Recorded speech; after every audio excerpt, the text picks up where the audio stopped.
Hello everyone, you are welcome to my channel NM Minds Arena. In this video, we are doing the second part of the chapter New Beginnings, Cities and States from class 7th Social Science book Exploring Society, India and Beyond. आज हम पढ़ने वाले हैं मोर innovations. Innovations क्या होता है? आविष्कार, नई चीज़ें जो पहले नहीं थी उनका बनाए जाने। जैसे आज से हम 2000 साल पहले की बात करें तो मोबाइल था ही नहीं, आज है। तो ये इन्वेंशन था। वो चीज़ें जो मौजूद ही नहीं है उनका निर्माण किया जाना, वो इन्वेंशन कहलाता है। तो चलिए पढ़ते हैं हम इन्वेंशंस के बारे में। The age of janapadas and mahajanapadas was an age of profound change. जो जनपद और महाजनपद का युग था उसमें बहुत सारे चेंजेस आए। प्रोफाउंड का मतलब deep, which would impact, impact का मतलब प्रभाव डालना, Indian civilisation until present time, जिन्होंने आज के समय तक भी इंडियन सिविलाइजेशन को प्रभावित किया है। यानी कि जो चेंज शुरू हुए थे वो आज तक कॉन्टीन्यूअस है। In the chapter India cultural roots, grade 6 में आपने चैप्टर पढ़ा। आपने उसमें देखा था कि किस प्रकार से अलग अलग बहुत सारे स्कूल्स ऑफ थॉट सामने आए थे, जिनमें वैदिक थे, बुद्धिस्ट, जैन, और उनका सबका अलग अलग लिटरेचर भी था। दोज स्कूल डिसैमिनेटेड देयर टीचिंग्स, इन सभी स्कूल्स ने अपनी शिक्षाएं फैलाई, लिटरेचर को फैलाया, स्कॉलर्स के, विद्वानों के द्वारा, मॉन्क्स, भिक्षुकों के द्वारा, और सन्यासिनी जो थी उनके द्वारा, जिन्हें भिक्षुणी कहा जाता था। ट्रैवलिंग अक्रॉस इंडिया और पीपल अंडरटेकिंग पिलग्रिमेजेस, जो लोग इंडिया से बाहर जाते थे और या फिर तीर्थ यात्रा करने के लिए दूसरी जगहों पर जाते थे, तो उन लोगों ने इन टीचिंग्स को फैलाया दूसरी जगहों पर, इंडिया से बाहर भी। Indian art also underwent it's renewal, renewal मतलब नयापन, और अंडरवेंट का मतलब हुआ। इंडियन आर्ट में भी एक नयापन आया। It will blossom in the age of empires, जब जो साम्राज्य नए नए बने थे उसमें इन चीज़ों को काफ़ी आगे बढ़ने का, ग्रो होने का मौका मिला। ब्लॉसम का मतलब यहाँ पर है growth. Urbanisation does not happen without technologies, अब ये मेन चीज़ है कि कभी भी अर्बनाइजेशन, शहरीकरण, बिना टेक्नोलॉजी के तो नहीं होगा। लेट अस रिमेंबर, हमें ये बात याद रखनी चाहिए, that the Harappan civilisation mastered copper and bronze metallurgy. Metallurgy का मतलब जो मेटल्स की स्टडी करते हैं उन पे उनकी पूरी मास्टरी हो चुकी थी। किस पर? कॉपर। कॉपर क्या होता है? तांबा। और ब्रॉन्ज, कांस्य। लेकिन जो सेकंड अर्बनाइजेशन था, a major shift in technology involved iron metallurgy, लेकिन इसमें सेकंड अर्बनाइजेशन में आयरन मेटलर्जी, आयरन की जो टेक्नोलॉजी थी उस पर ज़्यादा जोर था। In several regions of India, India के बहुत सारे रीजन्स में, the techniques of extracting, extracting का मतलब क्या होता है? जमीन से निकालना, डिग आउट करना। तो एक्सट्रैक्ट करने की और आयरन को नया आकार देने की जो टेक्निक्स थी वो परफेक्ट हो चुकी थी from the early second millennium BCE, but it took a few centuries for iron to become a part of daily life. लेकिन कुछ सेंचुरी लगी, सेंचुरी का कुछ साल, कुछ सौ साल लगे आयरन को डेली लाइफ का हिस्सा बनने में। By the late second millennium BCE, second millennium BCE तक, अर्थात 2000 साल पहले, iron tools had become widespread, जो आयरन के बने हुए हथियार थे वो बहुत ज़्यादा प्रचलित हो चुके थे, जिससे कि facilitating agriculture on a large scale. Facilitating का मतलब है सुविधाजनक बनाना, सुविधापूर्ण बनाना। उन्होंने एग्रीकल्चर को बहुत ज़्यादा ईजी बना दिया। Iron also made better weapons, iron से अच्छे वेपन्स बनते थे ब्रोंज के बजाय। वो हल्के होते थे, शार्प होते थे। इसमें मेन क्या था, सोर्ड्स, स्पीयर्स, भाले, एरोज और बाण, शील्ड्स, ढाल एक्सेट्रा। एज इट हैपन, जब ये हो रहा था, there is some evidence of warfare between neighbouring mahajanapadas. तो उस समय इस बात के बड़े प्रमाण मिले हैं कि जो आसपास के महाजनपद थे वहाँ वॉर होने लगे। वॉरफेयर का मतलब लड़ाइयाँ होने लगी। हाउ फ्रिक्वेंट और how intense it was of course is impossible to tell. अब वो कितने बार बार होते थे और कितने भयंकर होते थे ये तो बताना मुश्किल है। सच मिलिट्री कैंपेन्स, जो इस प्रकार के सैन्य अभियान थे, but occasionally alliances too, alliances का मतलब संबंध बना के, ग्रुप बना के, gave rise to new kingdoms, उससे नई किंगडम बनी, नए नए एम्पायर्स बने, which we will turn to later in our journey, जिनके बारे में हम आगे पढ़ेंगे। अनदर इनोवेशन, जो दूसरा और आविष्कार था, was the first use of coins in India. ये सेकंड इनोवेशन है, ये था use of coins in India, ये सेकंड है। और फर्स्ट क्या था, आयरन का यूज़। ये आपने देख ही लिया है कि ये था नंबर 1। आयरन का कैसे हुआ, क्योंकि उससे एग्रीकल्चर इजी हो गई, सोड, स्पीयर, एरोज, भाले वगैरह सब कुछ बनने लगे, इसलिए लड़ाइयाँ बढ़ गई और किंगडम बनने लगे, क्योंकि जो हारता उसकी राज्य को अपने में मिला लेते थे जीतने वाले। Made necessary bye growing trade, तो जैसे जैसे ट्रेड बढ़ रहा था, ग्रो का मतलब बढ़ना, तो उस समय फिर कॉइन्स का होना जरूरी हो गया।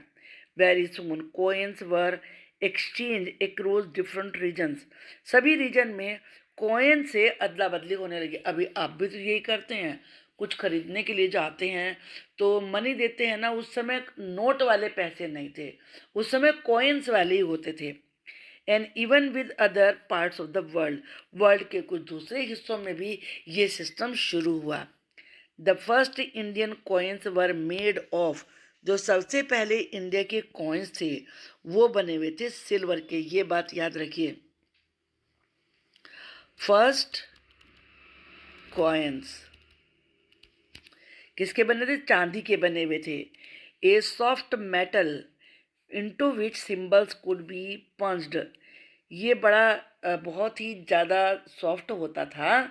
इसमें देखो ये यहाँ पर पंचिंग कर रहे हैं, मतलब जो सिंबल होते थे वो इन पे पंच किए जा सकते थे। They are called punch marked coins, इसीलिए उन्हें पंच मार्क्ड कॉइन्स कहते थे।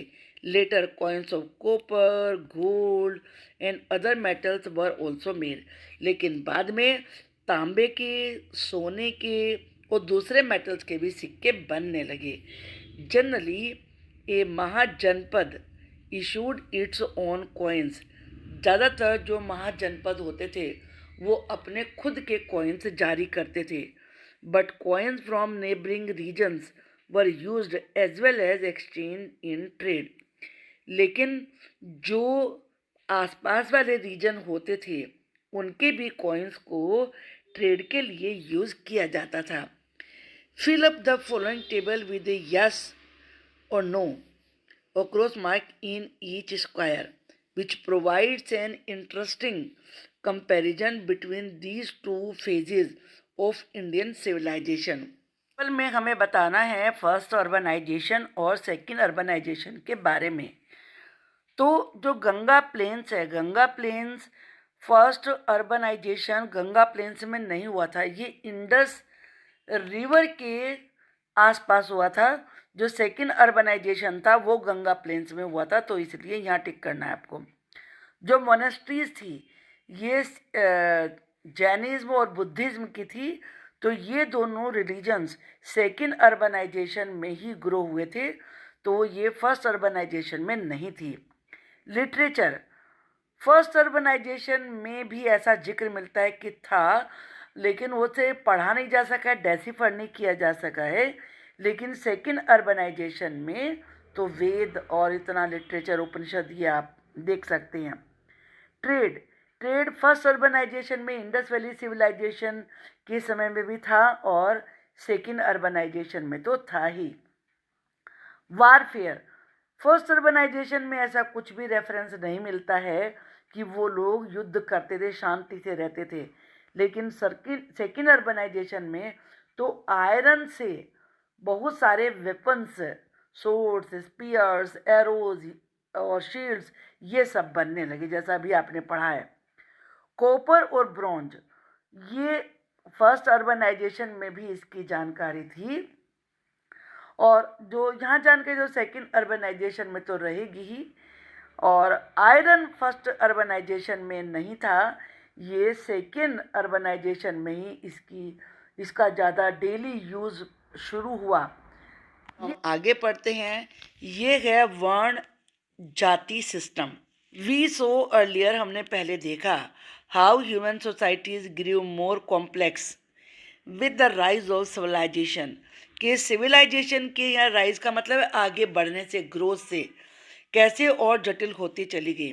वेन एवर दिस हैपन्स, जब भी ऐसा होता है, a society organises itself in several groups, तो सोसाइटी अपने आप को विभिन्न ग्रुपों में ऑर्गेनाइज करती है बेस्ड ऑन क्लास, वर्ग, ऑक्यूपेशन, व्यवसाय।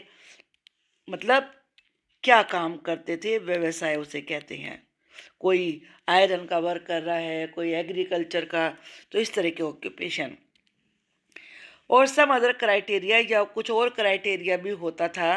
क्राइटेरिया से मतलब है आधार, कि जिसके हिसाब से ऑक्यूपेशन ये बनते थे। फॉर इंस्टेंस का मतलब for example, there could be different groups, अलग अलग ग्रुप थे कंसर्न विद गवर्नेंस। गवर्नेंस का मतलब राजकाज, जो राजकाज से जुड़े हुए थे, एडमिनिस्ट्रेशन शासन से, रिलीजन धर्म से, एजुकेशन शिक्षा से, ट्रेड व्यापार से, टाउन प्लानिंग, टाउन को कैसे प्लान किया जाए, फार्मिंग खेती, क्राफ्ट्स यानी कि नई नई चीज़ें बनाना हाथ से, आर्ट्स और all kinds of other profession, दूसरे और भी व्यवसाय थे। यहाँ पर आप ये देख सकते हैं, एक पैनल दिया हुआ है, ये सांची स्तूप में है, डिपिक्टिंग ए स्मिथी और मेटल वर्कशॉप। इसमें मेटल की वर्कशॉप को दिखाया गया है।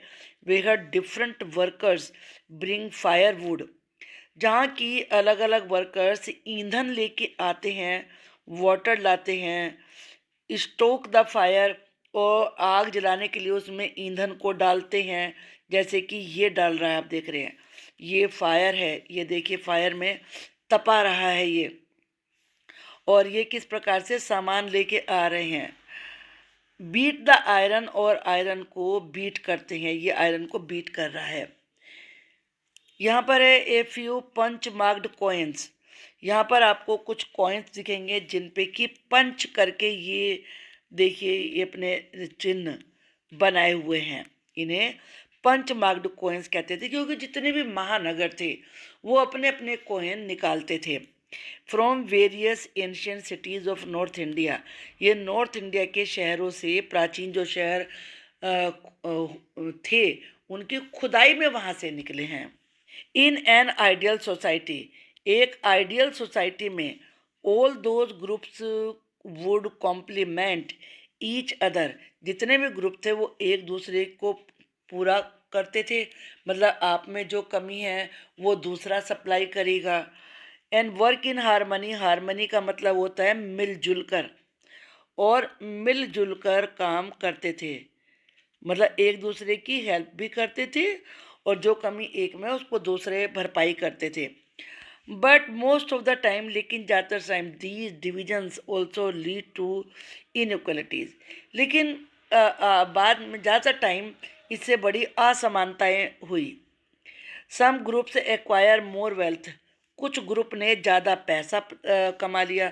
एक्वायर का मतलब होता है प्राप्त करना, ज़्यादा पैसा प्राप्त कर लिया, ज़्यादा पावर उनके पास थी और इन्फ्लुएंस, इसलिए उनका दूसरों के बजाय ज़्यादा प्रभाव था। इन्फ्लुएंस किसे कहते हैं? प्रभाव। असर।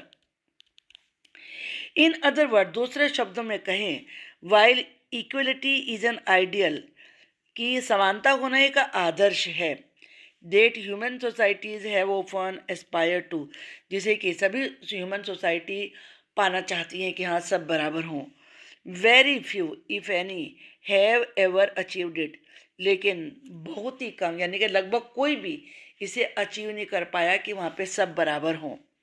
इन India the society was organise in a twofold system. India में जो सोसाइटी थी वो दो टू फोल्ड सिस्टम में बटी हुई थी। वन कैटेगरी वॉज द जाति, एक था जाति, एक ग्रुप और community of people with a specific professional occupation. किस आधार पे थी ये? कि उनका एक अलग व्यवसाय था, closely tied to their livelihood, और ये ऑक्यूपेशन उनकी जीविका का साधन था। The skills that defined a particular jati, जो कुशलता एक जाति को परिभाषित करती है, for instance skill in agriculture, जैसे कोई एग्रीकल्चर में बड़ा होशियार है, मेटलर्जी मेटल्स में बड़ा होशियार है, मेटल की नई चीज़ें बनाने में, कॉमर्स व्यापार में, एनी क्राफ्ट कोई भी हाथ से चीज़ बनाने में, तो उसके हिसाब से जातियाँ बन गई। वो generally transmitted from generation to generation, क्योंकि ये सारे काम, ये सारी कुशलता जनरेशन एक, जैसे मान लीजिए फादर कोई काम करता है तो वो अपने बच्चों को भी वही सिखाएंगे, तो एक पीढ़ी से दूसरी पीढ़ी में चलती चली गई। ओफन ए जाति वुड गेट फर्दर सब डिवाइडेड, कभी कभी तो ये जाति भी आगे और बढ़ जाती इनटू सब जाति, each of which developed custom, जिन्होंने अपने अपने रीति रिवाज बना लिए, अपनी अपनी ट्रेडिशन परंपराएं बना ली। फॉर इंस्टेंस कंसर्निंग मैरिजेज, और विशेष रूप से ये जो इन्होंने अपने परंपराएं रीति रिवाज बनाए ये शादियों को लेकर थे, रिचुअल्स, कोई भी रीति रिवाज है, फूड हैबिट्स को लेकर इन्होंने अपने बनाए। अब जाति की जो दूसरी कैटेगरी थी वो थी वर्ण, a concept that emerged from वैदिक टेक्स्ट। जो वर्ण है वो आता है वैदिक बुक से, वेदों से। देयर वर 4 वर्णा, 4 वर्ण थे।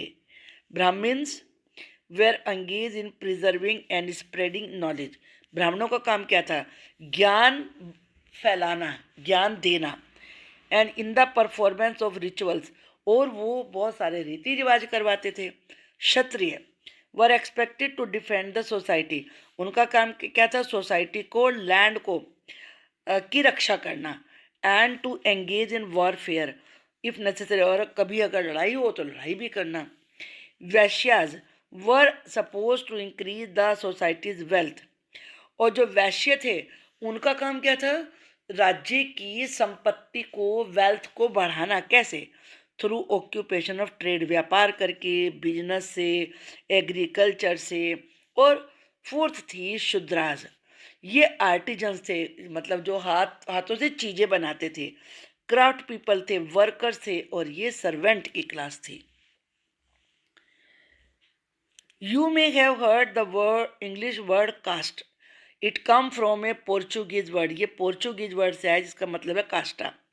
As Portuguese travellers to India in the 16th century CE, 16th century CE में जो पोर्चुगीज ट्रेवलर थे वो इंडिया में आए, try to make sense of Indian society, while a few scholars consider caste to refer to varnas, कुछ लोग caste को वर्ण से जोड़ते हैं, most make it to apply to jati, कुछ जाति से जोड़ते हैं, yet others consider caste to refer to the whole varna jati system, तीसरे क्या मानते हैं कि जाति के लिए भी और वर्ण के लिए भी, दोनों के लिए ही कास्ट वर्ड प्रयोग होता है। There is historical evidence, historical ऐसे एविडेंस है, एविडेंस क्या होता है? प्रमाण, ऐसे प्रमाण हैं बोथ इन टेक्स्ट, किताबों में भी, और इंस्क्रिप्शन, जो किसी हार्ड मेटल पर खुदाई करके कुछ लिखा गया है उसे इंस्क्रिप्शन कहते हैं। That in the early period individuals, individuals कहते हैं व्यक्ति, persons, individuals and communities, communities का मतलब लोगों का group, change their professional occupation, उन्होंने अपने ऑक्यूपेशन को बदलना शुरू कर दिया। इफ सरकमस्टेंसेस डिमांडेड, अगर परिस्थिति की जरूरत आवश्यकता होती थी। सरकमस्टेंस का मतलब होता है परिस्थिति, कंडीशन। फॉर इंस्टेंस, उदाहरण के लिए, ए लॉन्ग ड्रॉट, ड्रॉट का मतलब क्या होता है? सूखा। मान लीजिए लंबे समय तक सूखा पड़ गया, और सम नेचुरल कैलामिटी या कोई प्राकृतिक आपदा आ गई, could force a community of farmers to migrate to a city. तो जो फार्मर्स की कम्युनिटी थी वो शहर में शिफ्ट हो गई, and take up other occupation, उन्होंने कुछ दूसरे व्यवसाय शुरू कर दिए। और some Brahmins would turn to trade, या कुछ ब्राह्मण व्यापार करने लगे, और इवन मिलिट्री एक्टिविटीज़, या वो सैन्य गतिविधियों में जुड़ गए, यानी सैनिक बन गए। This complex system structured Indian society, इससे ही इंडियन सोसाइटी में जो एक रूप सिस्टम बन के आया वो बड़ा कॉम्प्लेक्स था। ऑर्गेनाइज इस एक्टिविटीज़, उन्होंने अपनी एक्टिविटीज़ अपनी ऑर्गेनाइज करी, जिसमें कि इकोनॉमिक भी थी, and therefore gave it some stability, और इस प्रकार से एक स्थिरता आ गई। स्टेबिलिटी का मतलब होता है स्थिरता। In time however the system became rigid, लेकिन समय के बीतने के साथ ये सिस्टम रिजिड बन गया। रिजिड का मतलब कठोर बन गया, कि जो काम कर रहे हैं बस वही से आपकी जाति बन जाएगी। एंड लेड टू इनइक्वलिटी, इससे असमानता आ गई। डिस्क्रिमिनेशन, भेदभाव बढ़ने लगा। डिस्क्रिमिनेशन कहते हैं पक्षपात, भेदभाव। टुवर्ड द लोअर जाति, पक्षपात किससे हुआ? जो लोअर जाति, जैसे कि शूद्र थे, तो क्योंकि वो ज़्यादातर सर्वेंट, क्राफ्टमैन ये होते थे।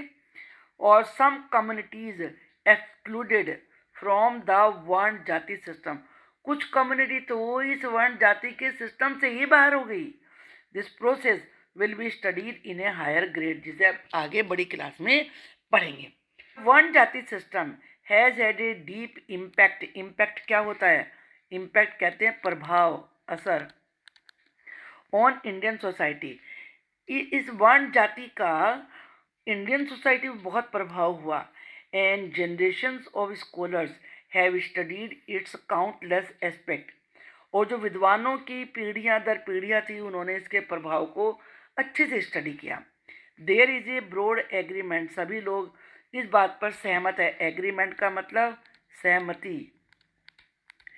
दैट द सिस्टम वो सिग्निफिकेंटली डिफरेंट, कि ये सिस्टम अब काफ़ी अलग हो चुका था, मोर फ्लेक्सिबल। लेकिन इस बात पर पूरी सहमति है कि ये सिस्टम थोड़ा सा सिग्निफिकेंट तरीके से, बड़े महत्वपूर्ण तरीके से अलग था। ये पर्टिकुलरली फ्लेक्सिबल था। अर्लियर पीरियड्स में मतलब फ्लेक्सिबल था, आप कोई भी काम अपनाइए तो कर सकते थे, लेकिन धीरे धीरे समय बीतने के साथ साथ ये रिजिड हो गया। मतलब इसमें अड़ियलपना आ गया कि ब्राह्मण है तो वो ब्राह्मण ही बस कहलाएगा। इन पर्टिकुलर, विशेष रूप से during the British rule in India. Let us also keep in mind, हमें ये बात याद रखनी चाहिए, that while varna jati has been an important mechanism at work in Indian society, कि इंडियन सोसाइटी में वर्ण जाति एक बहुत अच्छा सिस्टम था। It is not only the one, there have been many others, some of which we will explore later, especially in the theme our cultural heritage and knowledge traditions। लेकिन औरों के बारे में हम अगली थीम में, जिसका नाम है आवर कल्चरल हेरिटेज और नॉलेज ट्रेडिशंस, उसमें हम और अधिक इसके बारे में पढ़ेंगे। इन इक्वलिटीज, जो असमानताएं होती हैं विद इन सोसाइटी में, can exist in many form, वो कितने ही रूपों में हो सकती हैं। Have you encountered any incident, क्या कभी आपका ऐसी घटना से आमना सामना हुआ, where you and anyone you know might have been made to feel different from others, कि जहाँ आपको या जिसे आप जानते हो कोई दूसरे को दूसरों से अलग तरीके से ट्रीट किया गया हो। Do you think equality is desirable in a society, क्या आप सोचते हैं कि समाज में इक्वलिटी होनी चाहिए? हाँ, बिल्कुल होनी चाहिए। इफ सो वाई, अगर होनी चाहिए तो क्यों होनी चाहिए? क्योंकि अगर इक्वलिटी होगी तो सभी को समान मौका मिलेगा। आगे बढ़ने का। Have you come across people और इनिशिएटिव्स दैट लेसन इनइक्वालिटीज? क्या आपको ऐसे कुछ लोग, ऐसी पहल आपने देखी है जिसमें असमानताओं को कम किया हुआ? हमारा कॉन्स्टिट्यूशन ही है, उसमें मेल फीमेल रिच पुअर को लेके कोई भी भेदभाव नहीं है। तो इससे इक्वलिटी को बढ़ावा मिला है। डेवलपमेंट्स एल्सवेयर इंडिया, इंडिया में और कई जगह भी डेवलपमेंट हुए। In this first millennium BCE, important communication routes opened up for purpose of trade, कि बहुत सारे कम्युनिकेशन के रूट खुले। किसके लिए खुले? ट्रेड के लिए, व्यापार के लिए, पिलग्रिमेज तीर्थ यात्राओं के लिए, मिलिट्री कैंपेन्स वगैरह के लिए। Two routes became widely use, इसमें से दो रूट तो बहुत ज़्यादा यूज किए गए। And are often mention in the literature, literature में उनका जिक्र किया गया है। एक उत्तर पथ है और दूसरा है दक्षिण पथ। द फर्स्ट यानी कि उत्तर पथ connected the north west region, ये नॉर्थ वेस्ट रीजन को कनेक्ट करता था।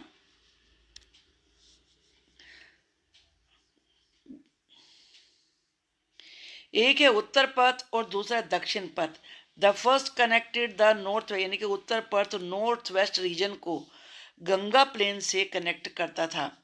All the way to eastern India, पूरे ईस्टर्न इंडिया जहाँ असम मिजोरम वगैरह हैं। The second started from Kaushambi, जो कि प्रयागराज के पास है, उत्तर प्रदेश में है। Then a capital one of the mahajanapada, जो कि उस समय एक महाजनपद की कैपिटल थी। And cross the Vindhya range of hills to proceed all the way south, और विंध्या रेंज की जो हिल्स हैं वहाँ उसे क्रॉस करके पूरे साउथ में जाता था। We will return to these routes when we explore the formation of empires in India, आगे हम इनके बारे में पढ़ेंगे। यहाँ पहले हम इस पिक्चर को देख लेते हैं। ये है शिशुपालगढ़, ये भुवनेश्वर के पास एक छोटा एरिया है। फर्स्ट एक्सकेवेटेड इन 1948, इसमें इसकी खुदाई कब हुई थी? 1948 में। One of the gateways into A city, ये सिटी में जाने का रास्ता था। थ्रू द फोर्टिफिकेशन, जो किले में से होके जाता था। द मोट, जो मोट है यहाँ पर, यानी कि जो खाई बनाई जाती थी, उसमें पानी भर दिया जाता था। Is visible outside the gateway, gateway के सामने आप इसको देख सकते हैं कि कैसे उसमें पानी भरा हुआ होता था। Notice the narrowing in the gateway, ये ध्यान दीजिए कि कैसे गेट के पास वो नैरो हो गया है। For control of movements of people and goods, और जिससे कि लोगों के पूरे आने जाने को कंट्रोल किया जा सके। यहाँ आप देख रहे हैं ना, यहाँ ये नैरो है और यहाँ पर कैसे ज़्यादा वाइड है। Many lateral roads also connected with other parts of India, और बहुत सारी बाद में भी ऐसी रोड बनी जो अंदर थी, जो कि इंडिया के दूसरे पार्ट से जुड़ी हुई थी। Specially the important ports on the western and eastern coast. Ports क्या होता है? या शिप का स्टेशन, और जो कि आप जानते हैं वेस्टर्न और ईस्टर्न कोस्ट जो इंडिया की है वह बहुत सारे पोर्ट्स हैं। Which were vibrant centres of trade, vibrant का मतलब है बहुत ही ज़्यादा एक्टिव सेंटर थे ये ट्रेड के। जैसे आप मुंबई देखते हैं, आप विशाखापट्टनम देखते हैं, ये सब कोस्टल एरियाज हैं। इन द ईस्टर्न रीजन, जो ईस्ट है, जिधर मणिपुर, असम, वेस्ट बंगाल वगैरह है, मेजर सिटीज एमर्ज, बहुत सारी मेन शहर आए। Such as Shishupalgarh today, Shishupalgarh part of Bhubaneswar, ये भुवनेश्वर का हिस्सा है। Which was the capital of Kalinga region, ये कलिंग रीजन का की कैपिटल थी। And followed a strict square ground plan, ये एक बिल्कुल स्क्वायर की शेप में होना चाहिए, विद इम्पोजिंग फोर्टिफिकेशन, और उसके चारों तरफ किले बंदी होनी चाहिए, किले बने हुए होने चाहिए। एंड ब्रॉड स्ट्रीट, और चौड़ी सड़कें होनी चाहिए, जैसे कि आपने यहाँ पर भी ये देखा है। ये शिशुपालगढ़ का ही है। In the subcontinent southern regions, cities began emerging from about 400 BCE. 400 BCE से सदर्न रीजन में भी नए शहर बनने लगे. Although recent excavation खुदाई से जो हाल ही में हुई है, claim to find some signs of commercial activities going further back. ये पता चला है कि यहाँ पर भी पहले कमर्शियल यानी कि बिजनेस की एक्टिविटी चल रही थी. अराउंड दिस टाइम, इसी टाइम पे 3 किंगडम्स एम्बर, 3 किंगडम सामने आई, जिसमें चोलास, चेरास एंड द पांड्याज. इनको याद रखिए, ये कहाँ थी? सदर्न रीजन में थी. ये कब थी? ये 400 BC. चोलास, चेरास और पांड्याज. यहाँ टाइम लाइन दी है, इसको ध्यान से आपको देखना है. Timeline covering the period from 1900 BCE to 300 BCE. तो यहाँ पर आप देख रहे हैं 1900 BC में उससे पहले हड़प्पन सिविलाइजेशन थी. इसके बाद यहाँ पर ये दिखा रहे हैं कि ये वाला जो पीरियड था, अब जनपद और महाजनपद बनने लगे और 300 BC तक ये सब चलता रहा. यहाँ कुछ चीज़ें दिखाई गई हैं. यहाँ दिखाया है shells and gem stones industries at the site of Kodumanal near Erode, Tamil Nadu. ये इस प्रकार के शेल और जेम स्टोन से बनी हुई चीज़ें देखिए यहाँ पर ये मिली हैं, देख सकते हैं आप. ये अपार्ट फ्रॉम आर्कियोलॉजिकल एविडेंस के अलावा the most ancient Tamil literature mentions those kingdoms and several of their kings. जो तमिल लिटरेचर है यानी कि तमिल लैंग्वेज में लिखा हुआ है, तमिलनाडु जगह है, वहाँ तमिल भाषा बोली जाती है, तो वहाँ जो बुक्स लिखी गई तमिल भाषा में, उनमें बहुत सारी किंगडम और राजाओं का जिक्र किया गया है. Because the southern regions are rich in resources. जो सदर्न रीजन है वहाँ रिसोर्सेज बहुत हैं, जैसे कि precious and semi precious stone, वहाँ हीरे जवाहरात हैं, गोल्ड, स्पाइसेस, मसाले. They profitably traded not only with the rest of India. ये शायद केवल बाकी भारत के हिस्से से ही व्यापार नहीं करते थे, but also with kingdoms and empires overseas. Overseas का मतलब है इंडिया से बाहर, समुद्र पार करके भी इनका दूसरे राज्यों से और साम्राज्यों से इनका व्यापार चलता था. बाय 300 टू और 200 BCE यानी कि जीसस क्राइस्ट के पैदा होने से 300 या 200 साल पहले, अब अगर आज की बात हम करें 2026 चल रहा है, तो यानी कि 2300 या 2200 साल पहले, ऑलमोस्ट द एंटायर सब कॉन्टिनेंट, जो पूरा सब कॉन्टिनेंट था जिसमें नॉर्थ ईस्ट के रीजन भी थे, was one vibrant interconnected land. ये सब एक दूसरे जुड़ी हुए एरिया थे, किंगडम एक दूसरे जुड़े हुए थे. वाइब्रेंट यानी कि फुल ऑफ एक्टिविटी थे, बहुत चहल पहल थी यहाँ पर, जिसमें goods and culture travelled from region to region. एक रीजन से दूसरे रीजन में, रीजन इस वाले रीजन का मतलब क्या होता है? एरिया, क्षेत्र. एक जगह से दूसरी जगह सामान भी जाता था, गुड्स भी, कल्चर भी. एंड ऑफन बियॉन्ड इंडिया, और अक्सर तो भारत से बाहर भी, to parts of central and south east Asia तक. अबाउट द सेम टाइम, लगभग इसी समय, the mahajanapada cease to exist. अब महाजनपद धीरे धीरे घटने लगे.